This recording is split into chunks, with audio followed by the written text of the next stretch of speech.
Round 2 of Sports Talk up next with your hosts Phil Kornblut, Will Pelagic, and the Professor Tom Hayes. Don't leave us hanging. Join the show, 800-956-7266. Welcome back, Sports Talk, South Carolina Radio Network. Say hello to our radio partners across the state of South Carolina, 28 terrestrial radio stations able to be listened to us. You can find those online at SportsTalkSC.com, where you can also find video options to watch us not only on YouTube via Google Hangout, but also on Periscope, which you can find at SportsTalkSC on Twitter. If you also are listening in your car or lose us over the air for one of our stations using their local programming to do other things, you can find us at TuneIn Radio and do so via our flagship station, 100.7 The Point.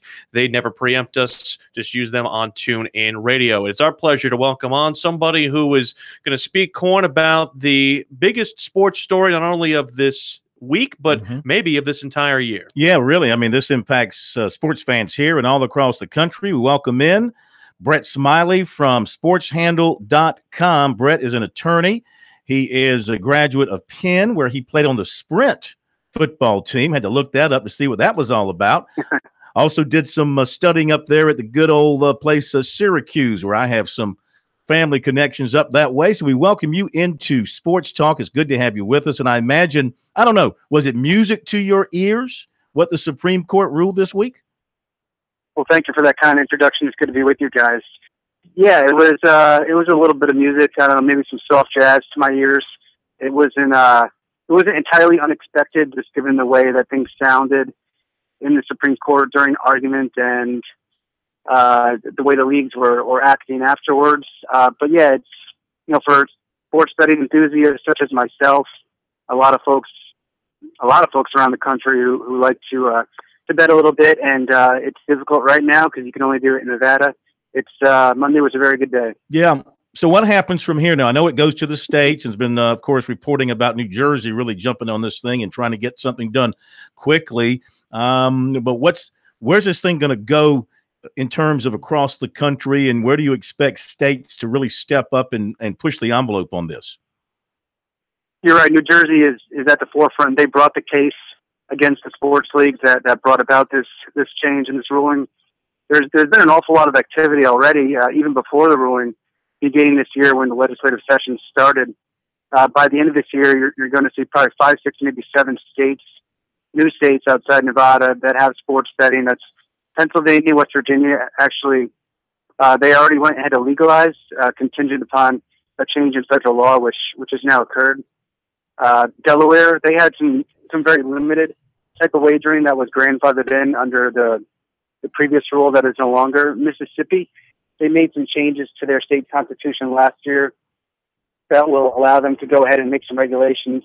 And there's some others that are looking to get something done before their deadlines are up. That's New York and Michigan and maybe a snowball's chance in Illinois. And then probably by middle of next year, maybe the end of next year, they'll probably bet another 10 states. But, what this ruling does, it gives states that want to legalize and regulate and tax it the ability to go ahead and do so now. Brett Smiley, editor-in-chief of SportsHandle.com, joining us here on Sports Talk to talk about the brave new world we enter in involving legal sports wagering. What are the obstacles to anything involving these states that might not want this, and where are you seeing some of the biggest pitfalls of states that might be opposed to such referendums? The potential pitfalls for states that are looking to get in is they ought to look at Nevada and the model that's been working out there since either 1950s or 40s or maybe earlier. They know how to regulate it. One hurdle that appears to be coming up is finding the right tax rate, and they use 7% out there. Some of the regulations that we're seeing getting proposed is a bit too high.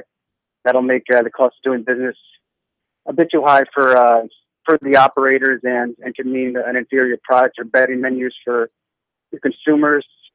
Any new laws should include some sort of mobile component. Again, to go back to Nevada, it's really popular out there. That's where they're seeing a lot of their clientele wants to use the apps to make wagers. For states that are going to take longer, if they ever do come around in sports betting, are those such as, I'm sorry to say, South Carolina, that doesn't have any land-based casinos or tribal casinos right now. So the first step in that direction would be to, I think, make some state constitutional amendments to change that, and then go from there.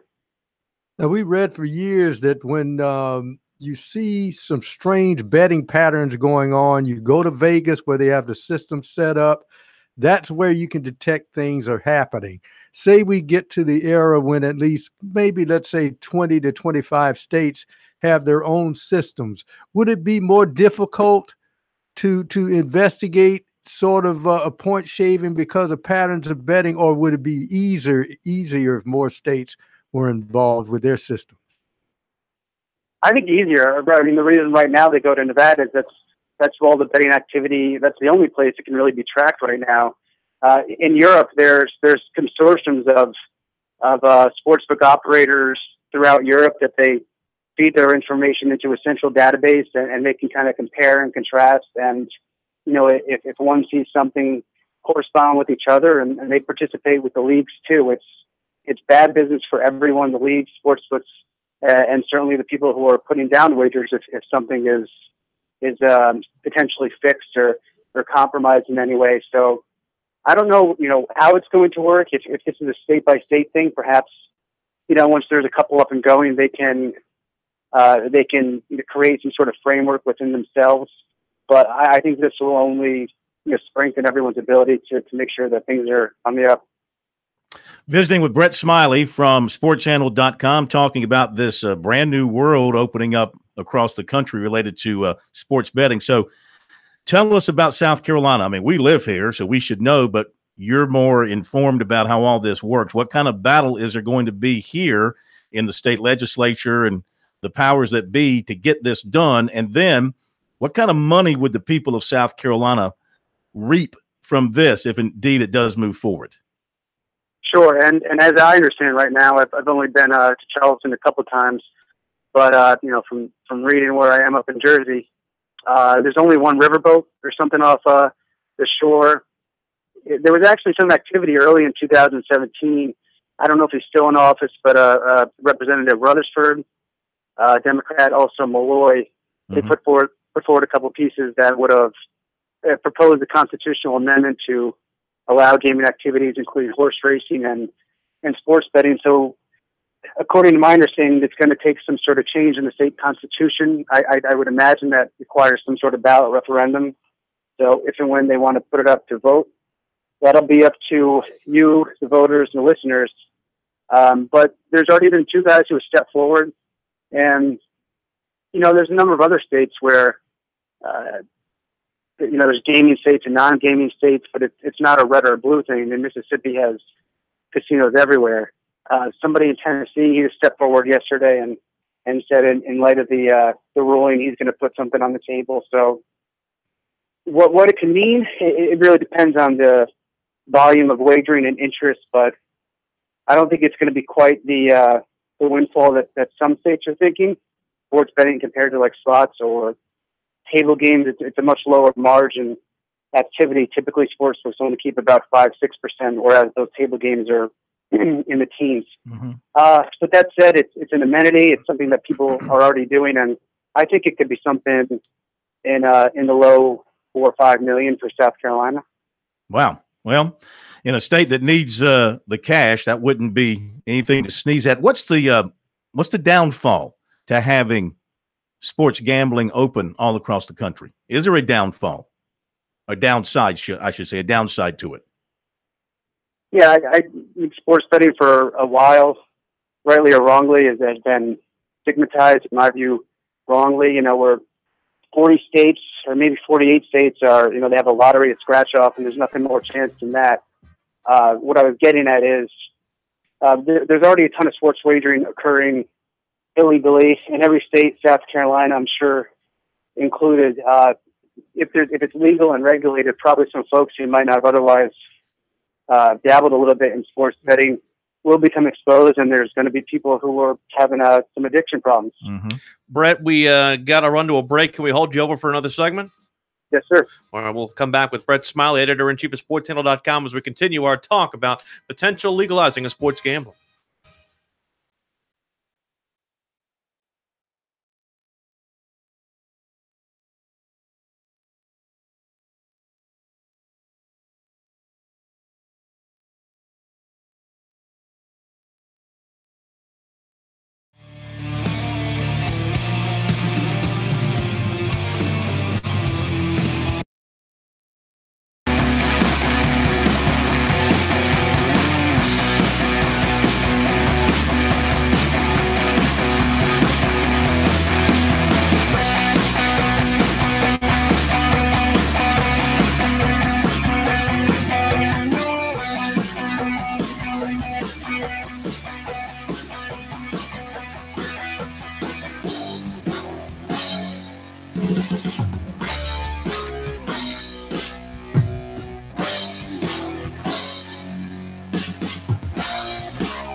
This is the place to talk Tigers, Gamecocks, and more. Sports talk across the state on the South Carolina Radio Network.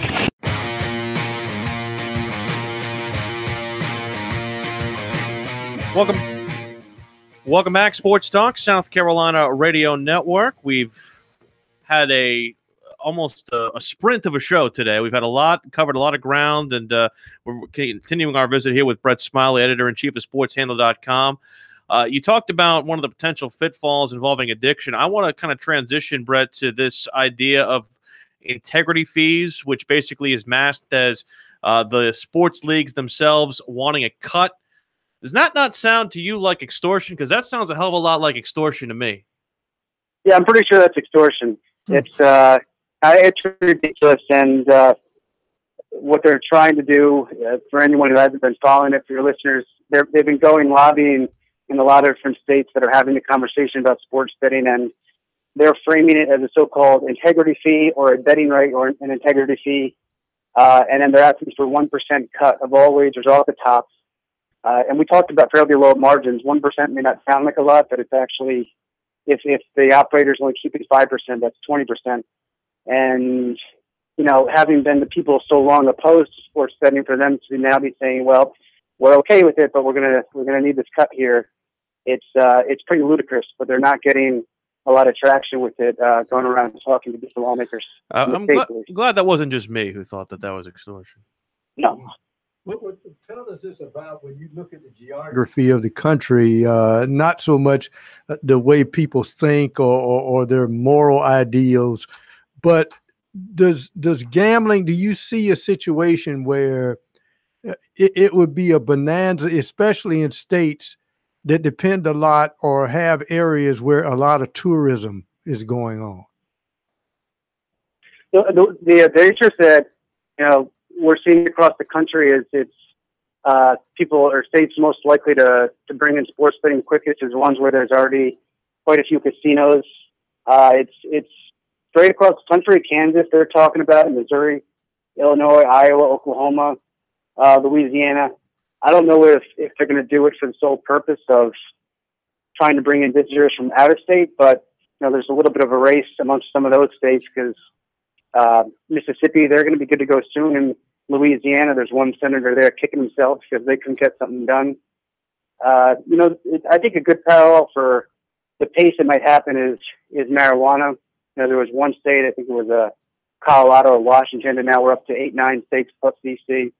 I think this may move a little bit quicker, assuming that Congress doesn't want to get involved again and do something. You know, there's legislation in 20 some odd states. I think by the end of next year, it'll be 16 or 18 states that are in it in some capacity.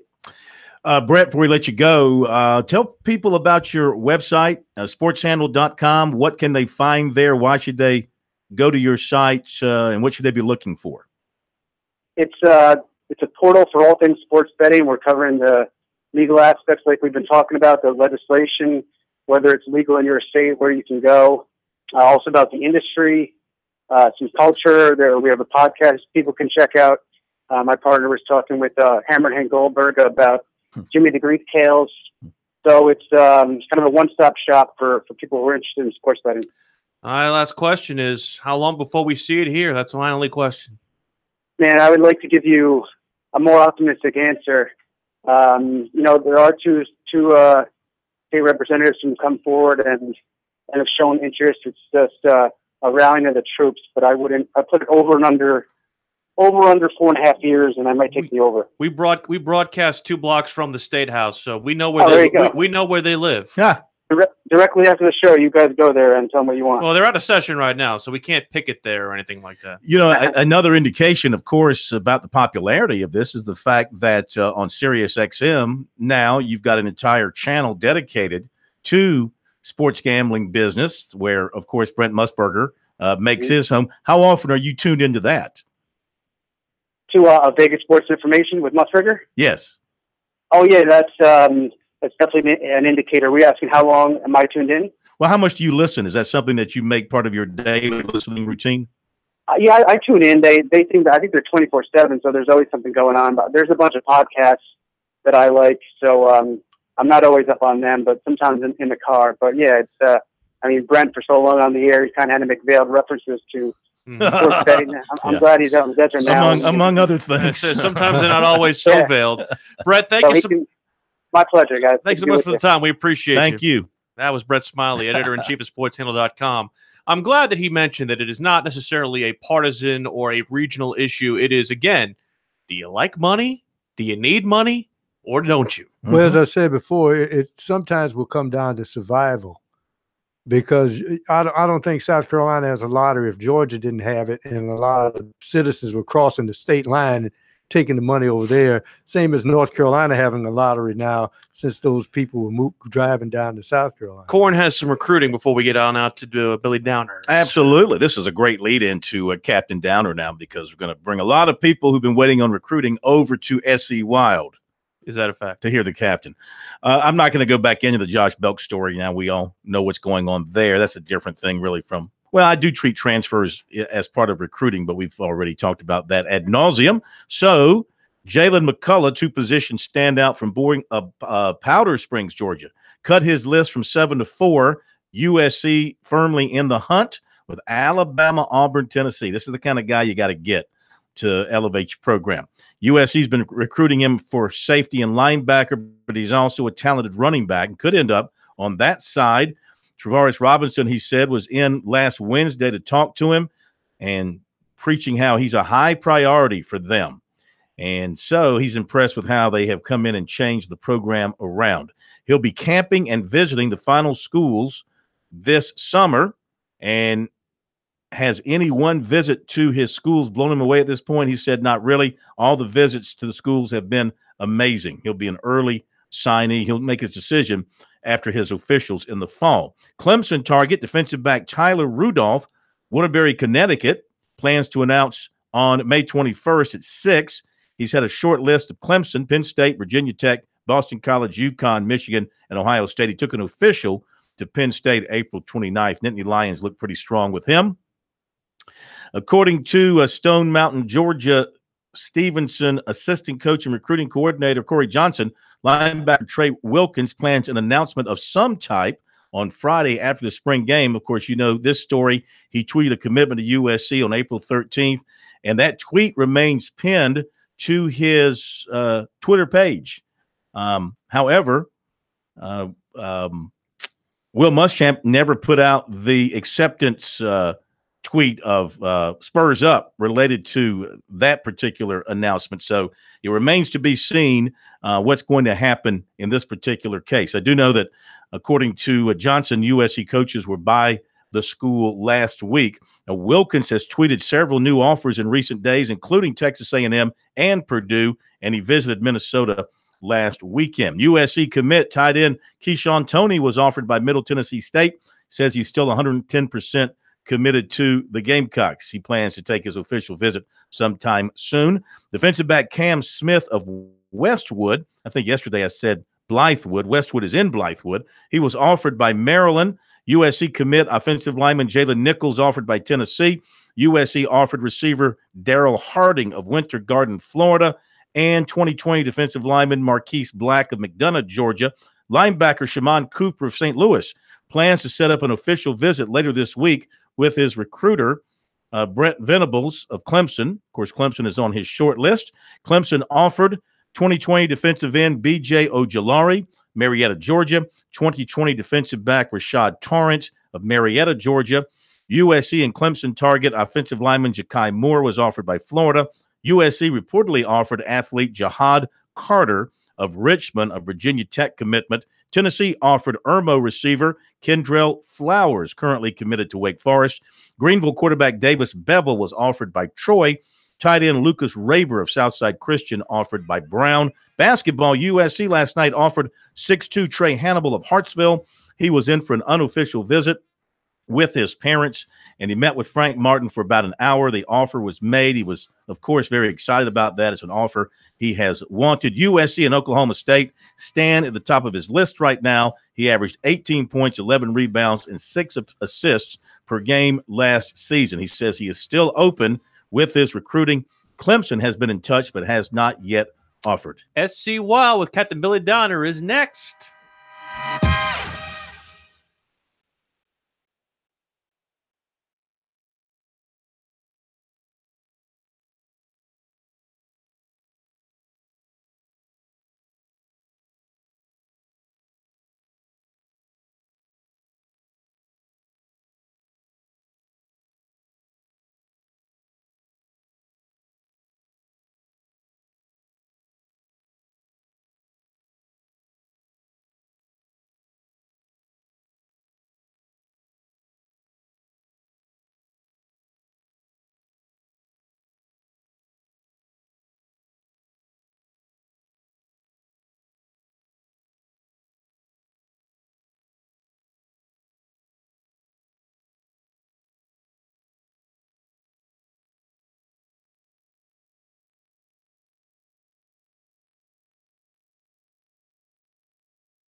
It's time to get wild with SC Wild. Everything hunting and fishing from the South Carolina Department of Natural Resources and your host, Phil Kornblut. SC Wild on Sports Talk on the South Carolina Radio Network. SC Wild for May the 16th, 2018, along with Phil Kornblut. We also have the captain, Billy Downer, here from South Carolina's Department of Natural Resources. Looks like we're going to talk some saltwater corn. A good thing to talk about because, you know, the temperature now feels like mid-May, Captain. People are getting out on the boats. They're going out into the ocean. They're going into the rivers and the lakes and dropping a line and having some fun, we hope. And you got Memorial Day weekend right around the corner. Right around the corner. I don't know about feeling like May. It felt like August last week. Yeah, I loved it, though. The upper 90s. A What, good 98 humid degrees. sweat out there. Yeah. Oh, yeah. Great South Carolina sweating weather. Mm-hmm. Yellow flies out. No shims. You know what's so good about that? It makes most Yankees go home. I say most. Not all, but most. I'm not you're insinuating anything. Really? I'm sitting right here. Wow. I'm sitting I said right here. most. But you are inside, so we can't let the no-shims get to you. That's If you go outside, though, we have luck. We may have some luck. We don't know. It's only going to get hotter and more humid once this rain moves out of the area. Yes. In another week. But yes, in about 7 days. But you know what? We need this because I don't know about your yard. I like to keep a perfectly manicured lawn myself. Of course you do. And boy, the weather just killed grass on golf courses, homes, everything. Because it was so very weird. dry. Cornfields getting dry. A lot of the agriculture areas very dry. Need the rain, so no doubt about it. Let's talk saltwater for a minute. Cool. I spoke to First Sergeant Hugh G. McClellan from McClellanville again to get our saltwater report. This is what he's got for us. Inshore is picking up. The hot weather is warming the water temperatures up.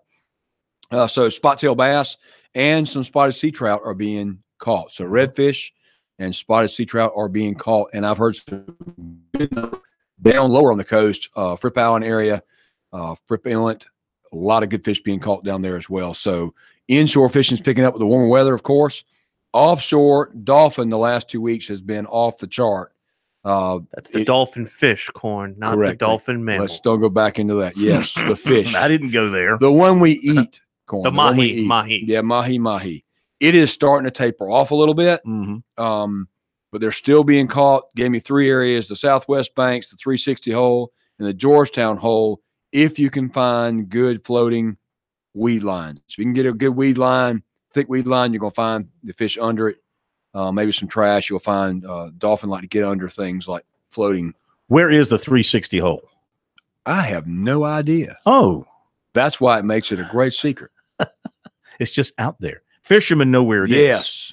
Yes. The Southwest Banks, the Georgetown hole, and 360 hole are all actually off in the warmer waters in the Gulf Stream. Okay. That's out about what? 45, 50 miles? 45, 50 miles. That's correct. Yeah. So that's where you go to get to the dolphin this time of year. So again, I heard some fish being caught in the number of 25 in a boat coming in, which is a really good day. Limit on dolphin, remember, is 10 per person or 60 per boat with a 20-inch minimum fork length. Fork length is measuring from the front of the nose to the inside to that fork. So they give you a pretty good number there that you can catch. Yes. That's a good haul right there. Absolutely. If you got a boatload like that, that's a lot. Yeah. How much you hear in Spanish mackerel used to always be popular. They are, and that's near shore, right there on near shoreline. But I have not heard that right now. Have not heard any on that to this time. Okay. But as we talk about going offshore, warmer weather, folks going fishing, of course, we got to go back to boating. We talked a little about boating last week, but I wanted to go back around the boating because, as you said, Memorial Day is right around the corner. So want to talk about boating a little bit to help folks remember some of the boating basics as we go back to the water for the summer months, keep people safe on the water. We were out last night. The Lake Murray Association had a meeting. We did a little public speaking there on boating safety along with Hunter, one of the local first sergeants, Hunter Robinson. And so we did a good job. They're talking to folks there. A lot of questions came out. One of the things that came out a lot that when we were talking about, last week we talked about navigation lights and why they're important. Navigation lights being your bow lights, your red and green light, and your all-around stern light. Those are very important lights when navigating at night. Make sure they're working before you go out in the water. One of the things we tell people to check before they go out in the water, even if it's daytime and you don't plan to be out at night, make sure your navigation lights work so that if you are out there at dark, other boats can see you. The point of those navigation lights is for boats to be able to see you and to know what direction you're going. Remember, your red light is on your port or left side. Green light is on the right or starboard side. That way, if you're approaching a boat from the right, they see the red light telling them to stop. You have the right of way. You see their green light telling you, to go, you've got the right of way. And you figure most fishermen are pretty smart about that and understand it? Most savvy boaters know that, but you're right. That's why we offer boating education courses, boating safety courses out there to help people understand what the navigation rules are. Because unfortunately, unlike driving a car, we don't have a boating license. We have our boater education requirement, which is for those under age 16, basically. What's the age that you can operate a boat? So there is no minimum age to operate a boat. You mean a 10-year-old? But they have to have the approved boater education course. Now, remember, here's the rules. If you're under age 16 and you want to operate a boat by yourself, with a motor of 15 horsepower or greater, that's going to cover all the jet skis, bigger boats. You have to have successfully passed one of our approved boating courses.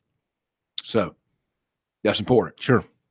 That doesn't mean the 10-year-old can't be there with his dad and the dad lets him drive the boat while he's sitting next to him. Right. Where he's in control, where he could grab the boat. So we don't have a minimum. Would you let a 10-year-old drive a car even if your dad is sitting next to you? I mean, things happen on the water so quickly. They can. And the view is so different. I mean, Absolutely. You come up on a sandbar, you come up on land, you come up on another boat, you come up on a dock, and all of a sudden, catastrophe. No doubt about it. That's why we encourage folks to go to a boating education course, even when it's not required. And if you're not, we want you to learn about the basics of boating, because boating is different. You're right. There's no brakes in the water.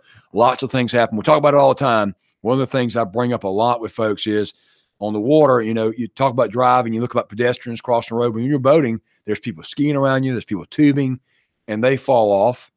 Not sometimes, all the time. And you can lose them in a chop. And, darker life jackets don't stand out sometimes, and they'll pop up. You'll see a head barely out. If you're not paying attention, you can miss seeing somebody and have a terrible accident. So it's important to always be aware of the water. We'll talk about it a little later. But back to navigation lights, making sure you have those navigation lights working so other boats can see you. One of the things that came up last night at the meeting, several questions from the public involving what we call docking lights.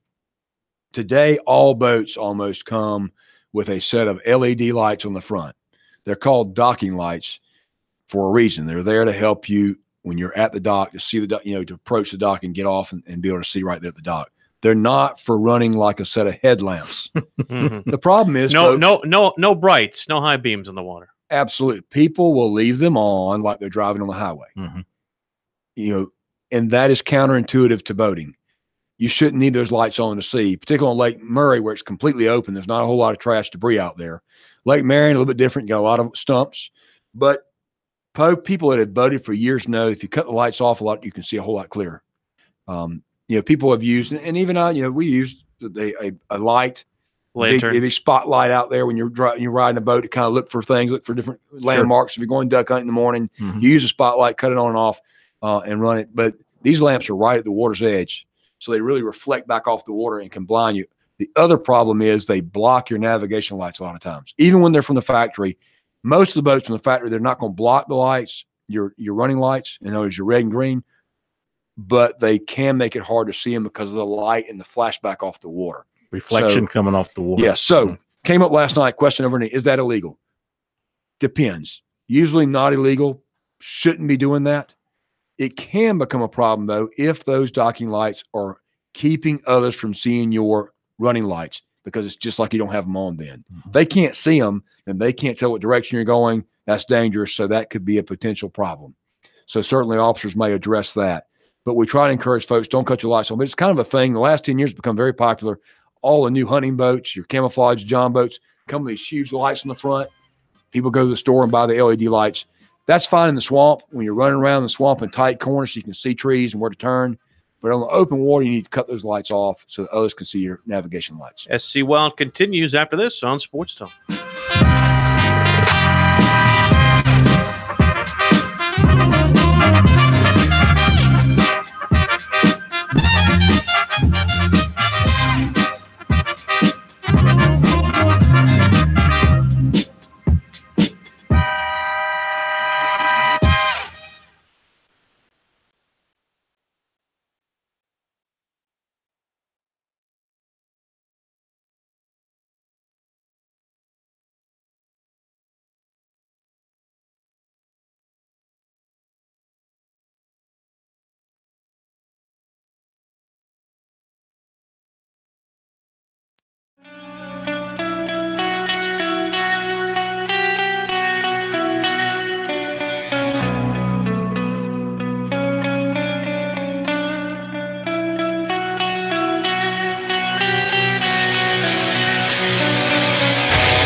It's time to get wild with SC Wild. Everything hunting and fishing from the South Carolina Department of Natural Resources and your host, Phil Kornblut.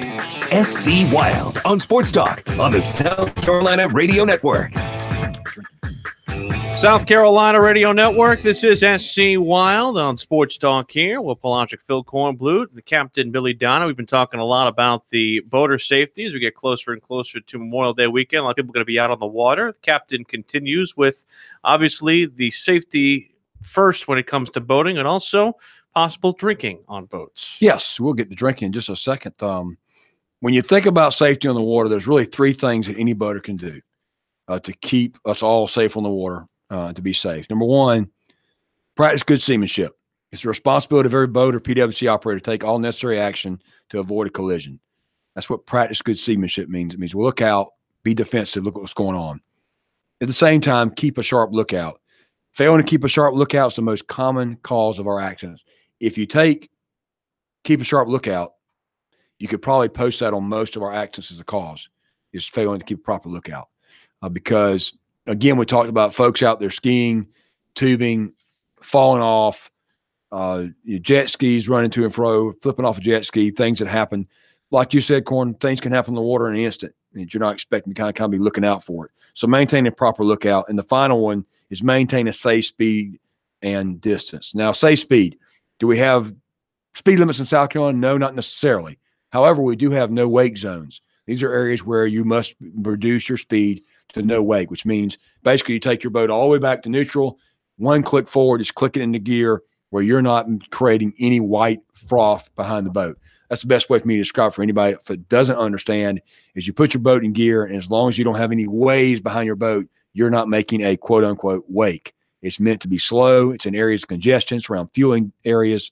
docks where people are putting in and out a lot, restaurants, things like that. A lot of times you'll see them. Will an agent stop you if he happens to absolutely come past you? If you're making a wake and a no wake, that's a common violation, particularly on our boating waterways on the coast. Very common violation for folks. They're just getting in a hurry and run through in what we call below the wake zone. And again, it's around areas of congestion. It's areas you should be slow. It's areas that can perceive damage. If your wake in a no wake zone like causes damage, you could be liable for that damage. So you need to be very careful in no wake zones. Now, again, maintain a safe speed and distance. Always maintain a safe distance from other boats so you can react to things that go on. We talked about that. You don't want to, be right behind a boat that just all of a sudden slows down. When I was young, I was 16 years old running the river, on the Watery River one morning, following my buddy. All of a sudden, he just stopped. And I remember the bow of my boat. I slowed down and the bow came up and I lost him completely. And I turned to the right and the bow just barely went past him. Didn't brush his shoulder, but it was inches away. Maintain a safe distance. You don't want to be too close to other boats so you can react, have time to slow down. As far as talking about wakes, so often people think, that boat's wake caused damage. Well, there's a couple things to think about. In South Carolina, you have two rules about wakes. Number one, you have no wake zones. Number two, you have our 50-foot rule.